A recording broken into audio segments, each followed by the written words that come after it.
It was the kind of afternoon that left nowhere to hide. The sun pressed down on Willow Creek like a flat iron on dry cotton, and Caleb Monroe stood in his own front yard holding a red-stamped envelope he already knew the contents of. Behind him, his wooden house sat completely silent. No hum of the refrigerator, no ceiling fan turning, not a single light burning behind the windows. The power company had come and gone before he'd made it back from the fields. The breaker box on the porch was scorched black from last night's rain seeping into the wiring. He was still in his work clothes, soil ground into the knees, when his phone rang. His daughter's voice came through bright and hopeful. "Hey, Daddy, can I come home this weekend?" Caleb looked at the dead house behind him. He looked at the burned wires. He looked at the red envelope in his hand. "I'll let you know, baby," he said. "Everything's fine." From the fence line, his neighbor Miriam Vale had watched the whole thing. And when their eyes met, she said 4 words he wasn't ready for. "Come live with me." If stories like this one stay with you, the quiet kind about real people and real struggles, hit subscribe. New stories every week.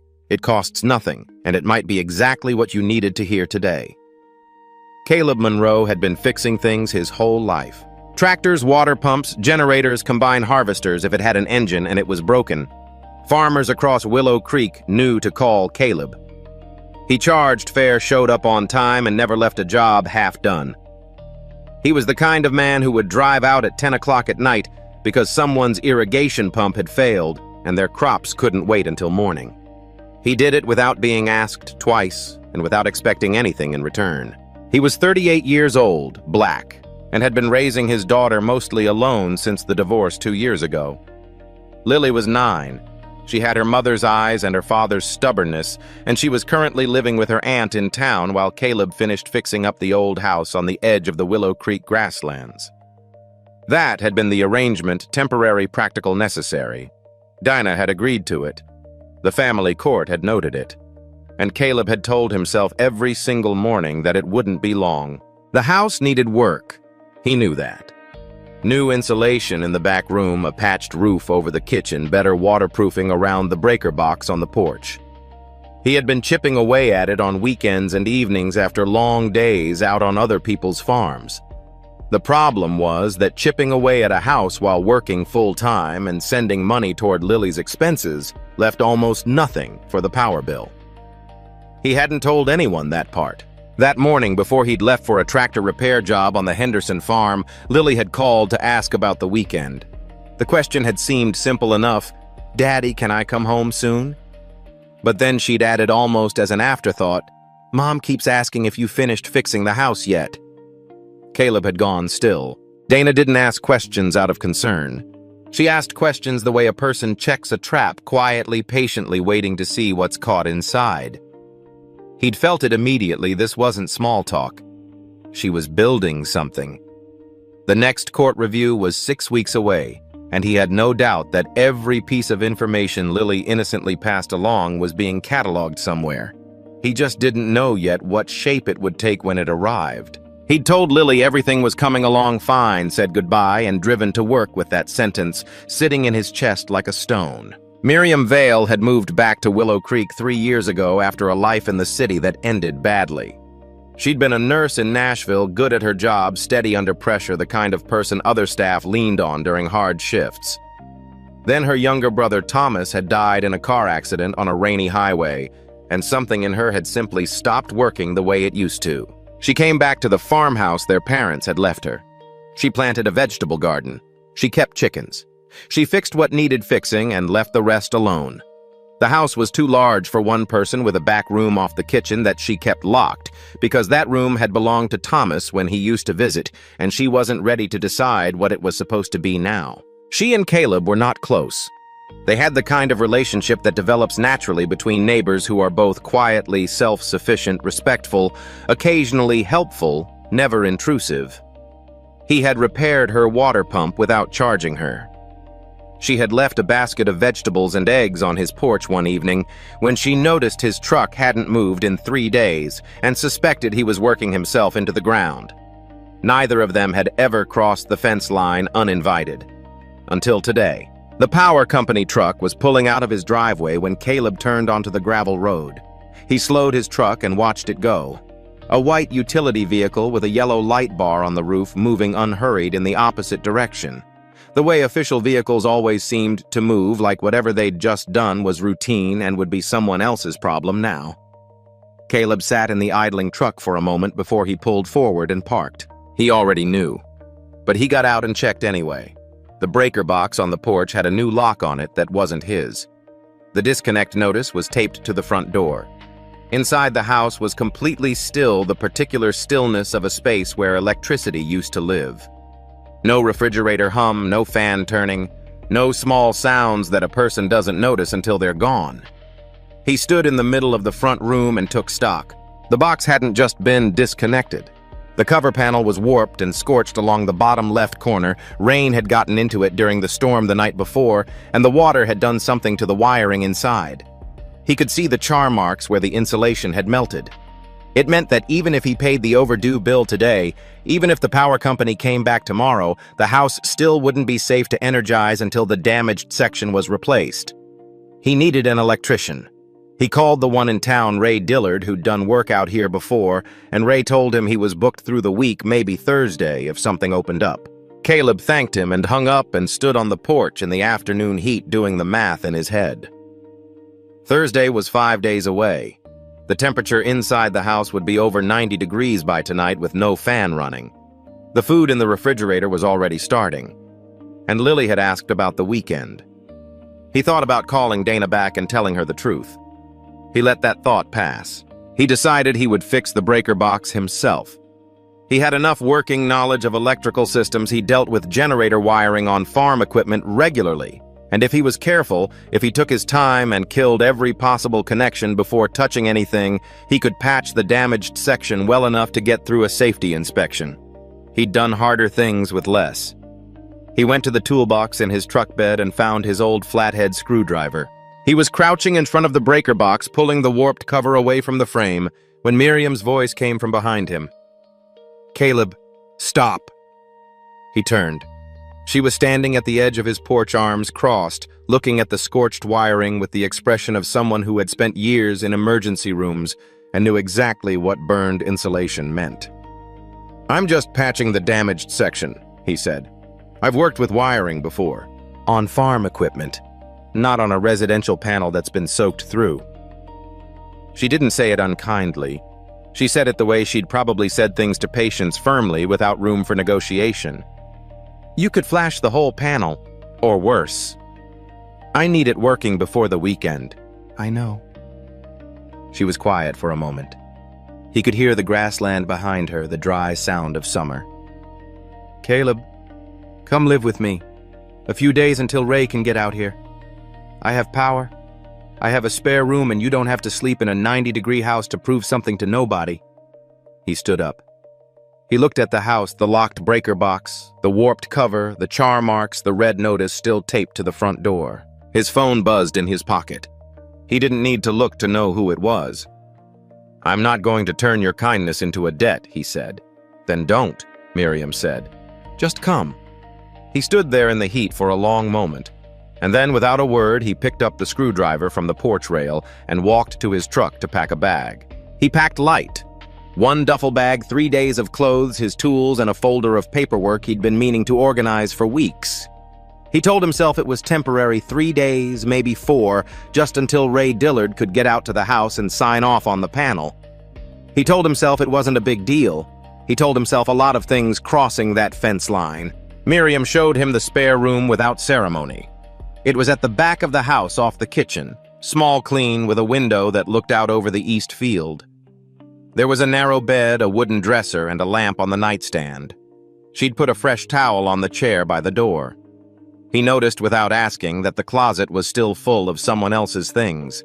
He didn't ask about it. She didn't offer. He set his duffel on the floor and thanked her, and she told him dinner was at 6 if he wanted it, and that was the end of the conversation. That first evening was polite and uncomfortable in equal measure. They ate at opposite ends of a table sized for more people than either of them had in their lives right now. Miriam had made chicken and rice simple good, the kind of food that didn't require commentary. Caleb ate and said it was excellent and meant it. She said the chicken came from her own yard. He nodded. They talked about the weather, about the Henderson farm, about whether the county road would get repaved before winter. Normal things. Careful things. After dinner, he washed his own dishes and went to bed before 9. The next morning, he was up before sunrise.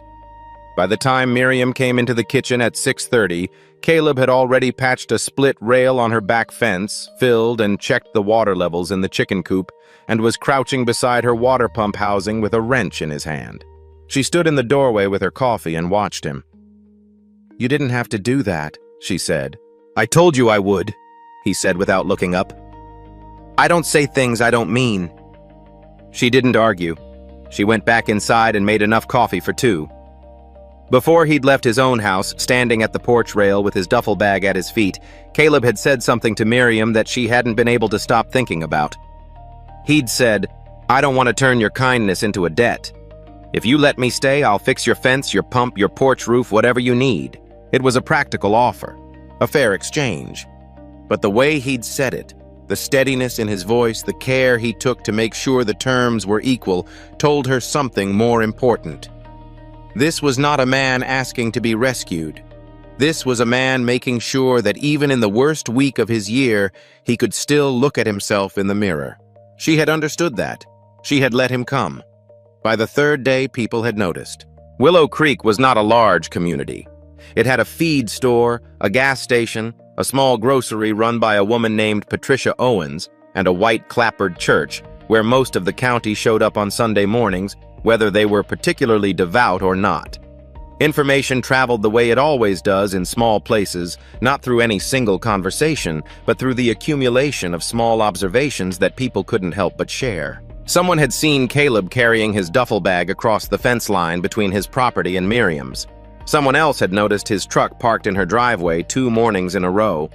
By Wednesday, Patricia had mentioned it to the pastor's wife, who had mentioned it to 2 other women after Bible study.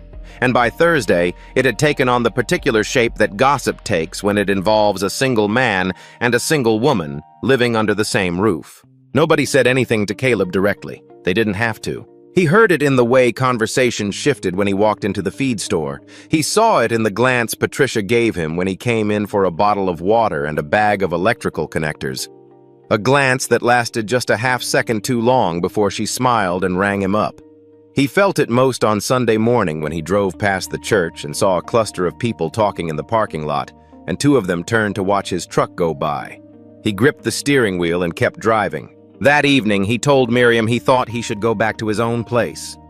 They were sitting on her porch after supper, the sky going orange over the grasslands, and he said it plainly that he appreciated everything she'd done, that the fence and the pump were both in good shape, now that he could manage at home with a box fan and an extension cord running from his truck's power inverter until Ray came Thursday. Miriam was quiet for a moment.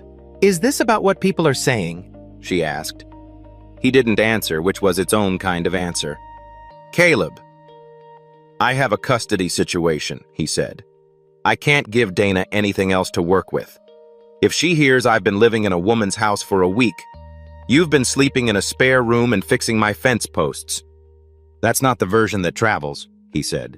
She knew he was right. That was the part that made it hard to argue with.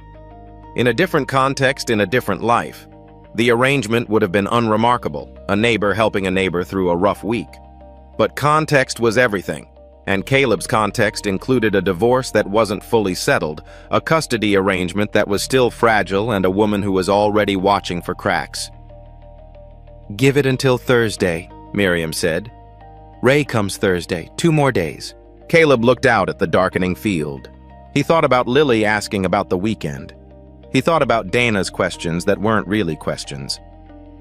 2 more days, he said finally. He stayed. But something had shifted in him, a tightening, a pulling inward the way a person braces before they expect to be hit. He had accepted the help. He had not yet accepted what it meant to need it. That part was still coming. Thursday came and went without Ray Dillard. He called at noon to say a job in the next county had run long and he'd need to push to Monday. He apologized. Caleb said it was fine and hung up and sat with that for a while. He didn't tell Miriam right away. He went out to the east field and spent 2 hours clearing a drainage line that had been backing up near her vegetable garden, working in the full afternoon heat until his shirt was soaked through and his shoulders ached. Physical work had always been the thing that kept his thoughts from getting too loud. Today it wasn't working as well as usual. When he finally came back to the porch and told her about Ray, she simply nodded and said, "Monday then." No frustration, no told you so. Just an adjustment the way practical people adjust. He appreciated that more than he could say. It was the following afternoon that Miriam found him sitting outside on the back porch steps, phone in his hand, staring at nothing. He'd just hung up with Lily. The call had gone the way those calls always went. Lily's voice bright and bouncy at first, full of things that had happened at her aunt's house. A story about a dog that had gotten into the garden, a question about whether Caleb had seen a particular cartoon. He'd laughed in the right places and asked the right questions. And then, near the end, Lily had said, "Daddy, I told my friend I was going to visit you soon. Is that still happening?" "Real soon, baby," he'd said. "I'm working on it." After he hung up, he hadn't moved for a long time. Miriam sat down on the step beside him, not close enough to crowd him, just present. "You okay?" she asked. The sun was directly overhead, no shadows anywhere, the kind of light that flattens everything and leaves nothing softened. Caleb looked at his hands for a moment, the rough knuckles, the grease that never fully washed out from under his nails, and then he said, "At night at least you have the dark. You can let things fall apart a little and nobody sees it. But in the middle of the day..." He stopped. Started again.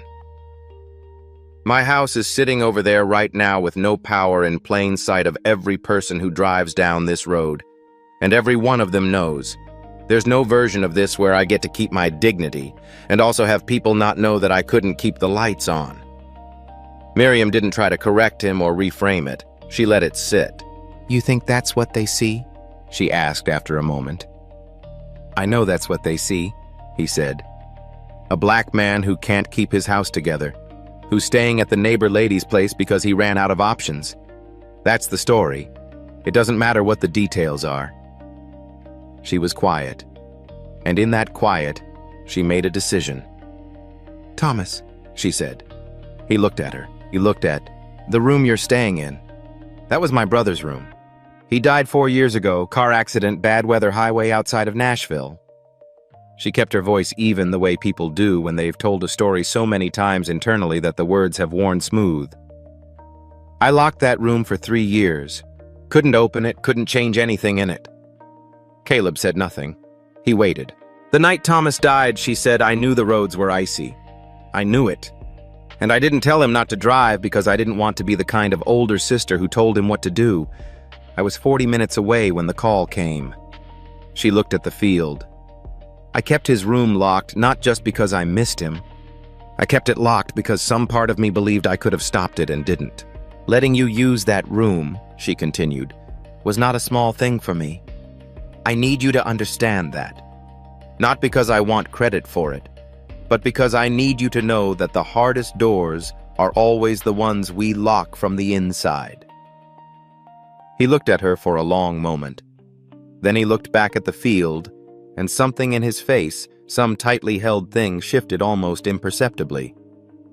Dana called on Friday morning. Caleb was under the hood of Miriam's truck replacing a worn serpentine belt when his phone buzzed against the metal of the bumper. He saw the name and felt the familiar tightening in his chest, not quite dread, not quite anger, something that lived between the two. He wiped his hands on a rag and answered. Dana didn't waste time on pleasantries. She had heard she said that Caleb was no longer living in his own home. She had heard he was staying with a woman in the area. She wanted to know what Lily was supposed to think when she came to visit, and her father wasn't even in his own house. "The house had an electrical problem," Caleb said. "I'm having it repaired. I'll be back by Monday." "An electrical problem?" Dana repeated in the tone she used when she wanted him to hear how something sounded to an outside ear. "Caleb, the house has no power. You're staying at a neighbor's. How is that a stable environment for Lily?" "Lily isn't staying there. I am, temporarily. I'm just saying what a judge might think." He didn't respond to that. "I'm going to have my attorney note this," she said. "I'm not trying to be difficult. I'm trying to make sure our daughter has consistency." She hung up before he could answer. He stood beside the truck for a moment, phone in his hand, the serpentine belt still half-threaded through the pulley system. Then he went back to work because there was nothing else to do. He told Miriam about it over lunch. She listened without interrupting, and when he finished, she said she knew someone in the county who handled family law consultations, not to represent him, just to review his documentation before any formal proceeding and make sure he wasn't caught off guard. Caleb put his fork down. "I don't need that," he said. "I know you don't need it, but it might help to have Miriam." His voice was quiet but firm. "I appreciate what you're trying to do. I do. But you can't start making calls on my behalf like I'm a case you're managing." She met his eyes. "That's not what I'm doing. That's what it feels like." He pushed back from the table slightly, not enough to stand, just enough to create distance. "I've been taking care of my own business my whole life. I've never been in front of a judge, never had a complaint filed against me, never given anyone a reason to question how I raise my daughter. And now, because of one bad week, I'm supposed to start letting people step in and organize my life."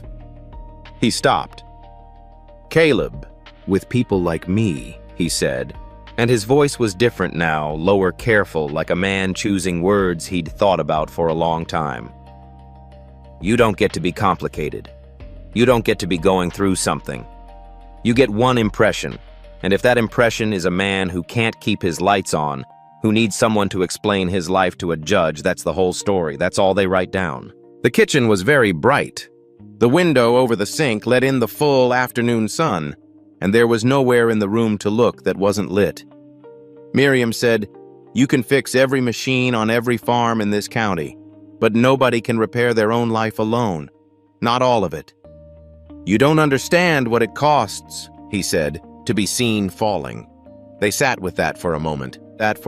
Then Caleb stood, carried his plate to the sink, and told her he was going back to his house that afternoon. He needed to assess the damage himself, get a realistic picture of where things stood before Monday. She didn't try to stop him. She watched him go and felt for the first time that she might have pushed too hard or not hard enough. She wasn't sure which. What she was sure of was this: when she'd offered the spare room, she had opened a door she'd kept locked for 3 years. She wasn't going to close it now just because things had gotten hard. He drove to his house telling himself he just needed to look at it clearly. That was all. Take stock. Make a list, figure out what Monday would actually require when Ray Dillard showed up. He wasn't going back to stay. He wasn't doing anything dramatic. He was just a man going to look at his own house in the daylight, which was a reasonable thing to do. He parked in the driveway and sat in the truck for a moment before getting out. The house looked exactly as he'd left it. The disconnect notice was still taped to the front door. The breaker box cover was still warped and scorched. The porch boards had dried unevenly after the rain, and 2 of them had started to bow. He walked around the perimeter slowly, the way he walked around a machine before working on it, looking for everything wrong before deciding where to start. The damage was worse than he'd let himself believe. The rain hadn't just gotten into the breaker box. Water had tracked along the conduit and into the wall cavity on the north side of the house, and the drywall there was soft and discolored. When he pressed his palm against it, it gave slightly. That was mold risk. That was a different order of problem than a burned panel. He went around to the porch and decided to at least pull the outer cover off the breaker box so Ray would have clear access on Monday. He got his tools from the truck, set them on the porch rail, and began working the housing loose carefully, the way a man works when he knows he's dealing with something already compromised. He had the cover panel halfway off when the edge of a burned wire section, brittle and barely held in place by the remaining insulation, pulled free from where it had been wedged against the interior wall. The copper dropped against the grounding block. A small pop. Nothing dangerous. But the impact crumbled what was left of the insulation along that entire run, and when Caleb looked at the interior of the box now, the picture was different. What had been a patchable repair, replace, a section reconnect pass inspection, was now a full panel replacement. The bus bar had taken contact. The wiring beneath it would all need to come out. He stood on the porch and did the math again. Full panel replacement plus the water damage in the wall plus the bowed porch boards. He had $300 in his checking account and a paycheck from the Henderson farm 2 weeks out. The Granger job, 2 weeks of work he'd already done, still hadn't paid in full, and he'd stopped counting on it. He sat down on the porch steps. He wasn't sure how long he'd been sitting there when he heard a car on the gravel road. He didn't look up until it stopped. It was a county vehicle, a gray sedan with a small seal on the door. A woman in a navy blazer got out with a clipboard. "Mr. Monroe." He stood. She introduced herself as a family services coordinator. She explained that a home assessment had been flagged and scheduled as part of the active custody review standard procedure, she said, when a change in living situation had been reported to the court. Caleb heard the words, "reported to the court," and understood. Dana's attorney had moved faster than he'd expected. He stood at the foot of his own porch steps while she moved through the standard checklist: heating, cooling, food storage, sleeping arrangements, general safety. She didn't say much as she wrote. She didn't have to. The house had no power. The refrigerator was warm and empty. The breaker box was open and visibly damaged. The north wall had water staining visible from the outside once she walked the perimeter. The porch boards bowed under her feet. She told him in a careful and not unkind voice that she would need to flag the visit as pending until the residents met basic habitability standards. She said it was not a permanent determination. She said he could request a reassessment once the repairs were completed. Then she got back in her car and drove away. Caleb sat back down on the steps. He was still sitting there when Miriam's truck came up the road. She must have seen the county vehicle leave. She parked behind his truck and walked up the driveway without rushing, and when she reached the porch, she didn't say anything. At first, she just looked at him and at the house and understood the shape of what had happened. In his hands, he was holding the small backpack he'd bought for Lily 2 months ago, pink with a zipper shaped like a smile. He'd packed it with things for her visit: a book she'd asked for, a little stuffed bear, a bag of the cheese crackers she liked. He said, "I kept thinking if I loved her enough, that would be enough. But today, I understand love without a safe roof over it just gives people something to question." Miriam sat down beside him on the step. And then, for the first time since any of this began, she told him the real version of Thomas. Not the worn, smooth one. The one where she had known the roads were icy and said nothing because she hadn't wanted to be the older sister who told him what to do. The one where she was 40 minutes away when the call came and had never fully forgiven herself for the distance. "I kept his room locked," she said quietly, "because I thought if I opened it, I was saying it was okay that he was gone. But sitting here with you right now, I think what I was really afraid of was letting something good happen in a place where something terrible already had." Caleb looked at the pink backpack in his hands. The afternoon light was long and low across the grassland. Neither of them moved. The weekend passed without Lily. Caleb called her Saturday morning and told her the visit needed to be pushed back a little, that he was finishing up some work on the house and wanted everything to be just right when she came. Lily said "okay" in the voice children use when they're disappointed but trying not to show it. And that voice stayed with Caleb for the rest of the day like a splinter he couldn't reach. He went back to Miriam's house that evening without either of them making a formal decision about it. He simply came back, set his bag down in Thomas's room, and sat at the kitchen table while Miriam made coffee. They didn't talk much. There wasn't a lot left to negotiate. The situation was what it was, and they both understood it now without needing to explain it to each other. But understanding a situation and knowing how to move through it were two different things. Caleb was facing the real shape of the problem now, and it had more dimensions than a burned breaker box. The Family Services Coordinator's report would flag his residence as non-compliant. Dana's attorney would use that flag. He needed the electrical panel replaced, the water-damaged wall opened and dried out, and the porch boards resecured, and he needed all of it documented and inspected before he could request a reassessment. He had the skills to do most of the work himself, but he needed materials, and materials cost money he didn't currently have. The Granger farm had owed him for 2 weeks of work. He'd gone back twice to ask and been put off both times. First, a claimed accounting delay, then a dispute about the labor rate that hadn't been disputed when the work was agreed upon. He had stopped expecting the check. He needed a different plan. He took on additional work where he could find it waking before 5 and staying out until dark. But the gap between what he earned and what the repairs required wasn't closing fast enough. Miriam could see what was happening. She watched Caleb leave early each morning and come back later each evening, quieter each time, the exhaustion settling deeper into the lines around his eyes. He was working harder than ever and getting further behind, and the window for fixing everything before the reassessment was getting smaller. She was also watching something happen in herself that she hadn't expected. She had started this as an act of neighborly practicality. A spare room, a few days a problem with a clear solution. But somewhere between the back porch conversation and the county sedan in his driveway and the pink backpack in his hands, it had become something else. She was no longer helping a neighbor through a rough week. She was watching a good man get ground down by a combination of bad luck, real systemic pressure, and the specific exhaustion of never being allowed to struggle visibly, of always having to look like he had it handled, even when he didn't. She thought about Thomas, about roads not taken, about the doors that stay locked until someone decides once and for all to open them. She thought about what Caleb had said on those porch steps. Love without a safe roof just gives people something to question, and she thought about all the quiet ways a person could build a roof. She picked up her phone. She started with Walter Briggs. Walter was 71 years old and had been doing residential electrical work in Willow Creek for 40 years before his knees gave out and he handed his tools to younger men. He had known Miriam's father had wired the original circuits in her farmhouse, and when she called him on Monday evening, he listened to the whole situation without interrupting. "Ray Dillard's a good electrician," Walter said when she finished, "but I can walk him through a full panel replacement over the phone and cut his prep time in half.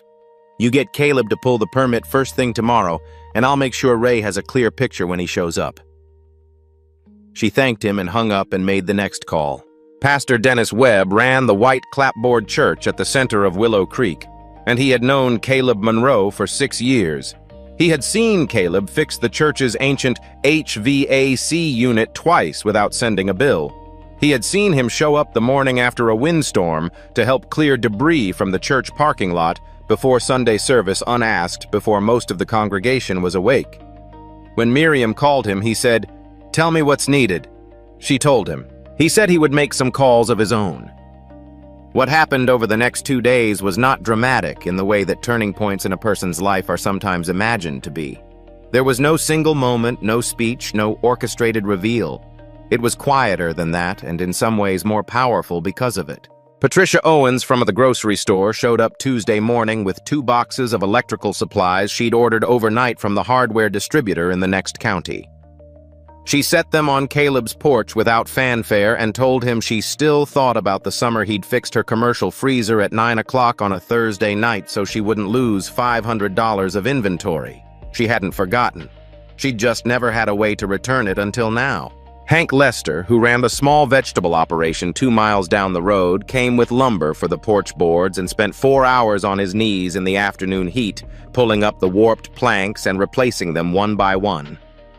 Caleb had fixed Hank's irrigation pump 3 springs ago, a late-night call, a 2-hour repair, and Caleb had charged him for parts only because he'd said the timing wasn't Hank's fault and he wasn't going to profit off bad luck. Roy and Carl Simmons brothers, who farmed the land adjacent to the Henderson property, came with a wet-dry vacuum and a box fan and spent a morning pulling moisture out of the wall cavity on the north side of the house, opening the drywall, letting it breathe. Caleb had saved their harvest 2 seasons ago. A combine bearing had failed 4 days before they needed the machine, and Caleb had sourced a replacement part from a dealer 3 counties away and driven to pick it up himself rather than wait for shipping. None of them made speeches. They came, they worked. They accepted the coffee Miriam brought over in a large thermos, and they left when the job was done. That was the nature of the place and the nature of the people in it when they were being their best selves. Caleb stood in his own front yard on Wednesday afternoon and watched it happen around him. He was not a man who cried easily. He had built his life around the principle that composure was a form of respect for the people watching for the situation for himself. But standing in the yard while Walter coached Ray through the panel replacement by phone, while Hank's boots thudded on the new porch boards, while Patricia handed a cold bottle of water to Roy Simmons without being asked, he felt something in him give way that he hadn't known was still braced. He had spent years being the person who showed up.